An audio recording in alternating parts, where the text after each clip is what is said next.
everyone, it's Cam. Welcome back to week 9 of our health and wellness videos here. Today we are going to cover a little bit about stress management, kind of what that means for each person and ways that you can cope with stress as a part of your life, right? So as of now, we've covered all of our dimensions of health and wellness. We've gone over physical, emotional, social, intellectual, environmental, spiritual, and occupational. So that's a lot to cover there, and I hope you've learned a little bit from each one. As I've said before, right, they're all intertwined, and the more that you are able to improve each one individually, the more balance you're going to have overall, right? And when it comes to stress, stress has its way of sneaking into each dimension, right? It's a part of life, whether it's big or small. It's always going to be there because it's an automatic mental, emotional, physical response to certain situations, right? So it's going to be important for us to be able to recognize when we're feeling that in our body, because our body will tell us which dimension that is creeping into, so that we can know how to cope with that and how we're going to approach that situation. So there's two different types of stress. You have your eustress and your de-stress, right? So very general, superficial basis here. So the eustress, that's a positive type of stress, right? So maybe you started a new job this week, you're pretty confident about it, right? You don't have a lot of concerns, but there's that little bit of stress that comes with those first few days, right? Getting started, getting to know the people, getting to know what your role will be and what your responsibilities are, right? So that would be a little bit of both, but more that eustress, right? Because you're a little bit more confident about it. And then you have your de-stress, which is more the negative side of things, right? So over time, long-term de-stress can lessen your quality of life, right? In any dimension of your health. So that's why it's super important that we learn how that impacts each of us, because it's not going to be a one-size-fits-all, right? So what works for you might not work for another person. And when it comes to you specifically, what works for you when you're at home as a way to cope with stress might not be the same as when you're at work or when you're out in the community, when you're at the grocery store dealing with stress, when you're driving, right? So it's all going to be different, and you know, it's important to learn those differences, right? So maybe dancing in the living room doesn't work as well when you're driving on the road, right? So it's important to have a variety of different coping skills at your disposal. That way there, when you're in that situation, you can take it from the back of your mind, pull it to the front, and then just apply it to the circumstance that you are in. So just a few ways that you can work on improving your stress management is going to be managing your time.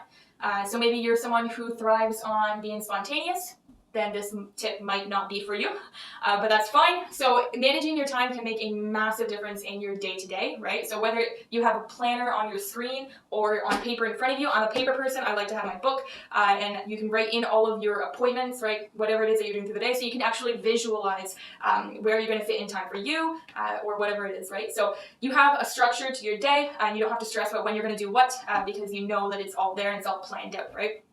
And then you can also use that, whether it's on your screen or on paper, to make notes, right? So these are things you need to get done throughout the week, for yourself, for work, whatever it is. And it's just super helpful. Over time, you feel a lot more organized, and it just takes away a certain level of stress if you have a hard time managing your time and kind of feeling stressed with not having enough time to do things in the span of a day.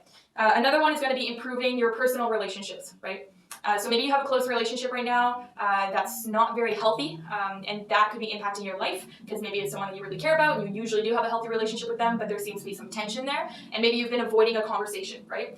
Just that simple, not simple, but just that part of your life can put a lot of stress in other areas. So maybe it's time to assess the impact that that's having in your life and how that's creeping into your health. And you know, maybe it's time to send a message, ask them to go for coffee, have a little conversation. At the end of the day, it's going to be better to have that conversation. You'll either be feeling a lot better after that conversation and have some clarity, or you know, at the end of the day, maybe not. But either way, it's better to have that knowing than to just go on every day and let it snowball, right, and kind of build up that momentum and that tension. Because over time, like I said, that stress will lessen your quality of life. Another one is going to be practicing relaxation techniques. So whether that is deep breathing, yoga, meditation, these are all going to be really good tricks to pull from the back of your head. Even when you're at home, you can maybe do it at work, depending what your job is, just to kind of like that idea of being where your feet are, right?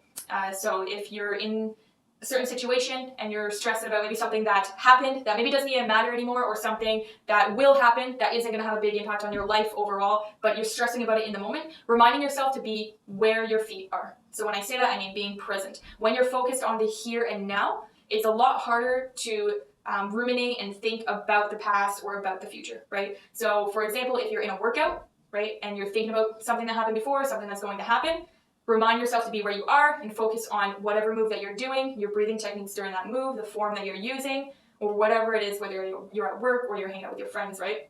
So just practice being in the present. That can make a big difference for you. And then also improving your emotional awareness and reactions. So when I say improving emotional awareness and reactions, it sounds like that's something to work on for other people, right? So that you're not projecting your emotions onto other people, your reactions, but it can actually have a big impact on yourself. And I'll finish with this story real quick, and then I'll let you go. So a couple summers ago, I spent some time as a camp counselor, right? So I was in charge every week of supervising a group of 15 kids. And it was a lot of fun, but there were some difficult situations, as you might imagine. So there was one day in particular. It was a pretty rainy day. It was pretty muddy out. Nonetheless, obviously, we were still going to take the kids outside because that's important. And there's a game, you might not have heard of it, it's called Gaga Ball. Okay, so it's essentially a soccer ball that is on the ground, and kids will whack the soccer ball with their hand, trying to get the ball to hit another kid in the legs or feet, which would deem them out of the game, right? Because it was muddy, and as kids are, they thought that it would be a grand idea to kick the ball instead, to kick the muddy ball around. As I'm watching this unfold, I'm seeing the ball go a little bit higher and higher as it's kicked than it would be if it was on the ground being hit with the kids' hands, right? So seeing this as kind of a safety concern, I explained to the kids that this was probably dangerous. I don't want anyone to get kicked in the face, right? That would not be fun. So we are going to play with the ball on the ground, as the rules of the game are anyways, and there's no more kicking to happen, right? So none of that. 15 seconds after I explained this to the kids, bam, caught me very much off guard. I get the ball to the face, right? And I might even add a picture of this somewhere because I do have a picture, and it went silent, right? So one kid decided that they were still going to kick the ball. And even though it was an accident, it happened to hit me in the face. And it didn't really hurt, but my entire side of the face was covered in mud, all right? In this moment, I felt very like, whoa, what just happened, right? And I could have blown up a little bit. But with the silence that I heard, I knew that the situation that occurred itself was enough for all of the kids to know nobody will be kicking the ball again on any day. So in that moment, I took a second to pause and breathe, and I realized that there were more than 15 kids waiting for my reaction right then and there. So rather than blowing up or re-explaining, I told you not to kick the ball, I just started to laugh because the situation was a little bit funny. And it turned out to be a really funny experience that was talked about for the rest of the summer. And that ball was never kicked again, right? So that could have ruined my day. It could have ruined the kids' day, right? Depending on what my reaction was. But just that small little change of taking a second to breathe and being aware of the situation and how my reaction might impact others and myself, we were able to take that day and still have a good day out of it, right? So I didn't let that 1 second ruin the rest of my day. And I found that the way that coping mechanism was used made a really big difference. And obviously that's not always going to work. I think if that kick to the face had come with a little bit more pain, hopefully I would have had the same reaction, but I don't know, right? So you never really know, but it's important to take that second to be aware of how your reaction is going to impact not only others, but yourself, right?